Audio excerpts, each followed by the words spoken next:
కాంగ్రెస్ బీజేపీపై మాజీ మంత్రి కేటీఆర్ ఫైర్ అయ్యారు. ఎస్ఎల్బీసీ సొరంగం ఘటన జరిగి 200 రోజులు గడుస్తున్నా 6 మృతదేహాలను వెలికి తీయలేదని, బాధిత కుటుంబాలకు ఇంతవరకు పరిహారం అందలేదన్నారు. ఈ నిర్లక్ష్యంపై కేంద్ర రాష్ట్ర ప్రభుత్వాలు ఎందుకు స్పందించడం లేదంటూ కేటీఆర్ ప్రశ్నించారు. కాళేశ్వరం ప్రాజెక్టులో ఒక్క పిల్లర్ కుంగితే హంగామా చేసిన బీజేపీ ఎస్ఎల్బీసీ ఘటనపై ఎందుకు మౌనంగా ఉందని నిలదీశారు.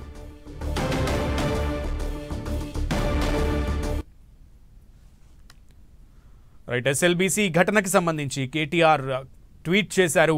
ఆ కుటుంబాలకు ఇంతవరకు కూడా పరిహారం అందలేదు అంటూ కాంగ్రెస్ బీజేపీపై మాజీ మంత్రి కేటీఆర్ ఫైర్ అయ్యారు.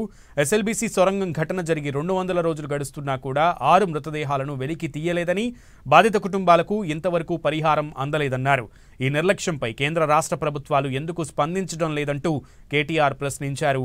కాళేశ్వరం ప్రాజెక్టులో ఒక్క పిల్లర్ కుంగితే హంగామా చేసిన బీజేపీ ఎస్ఎల్బీసీ ఘటనపై ఎందుకు మౌనంగా ఉందని నిలదీశారు.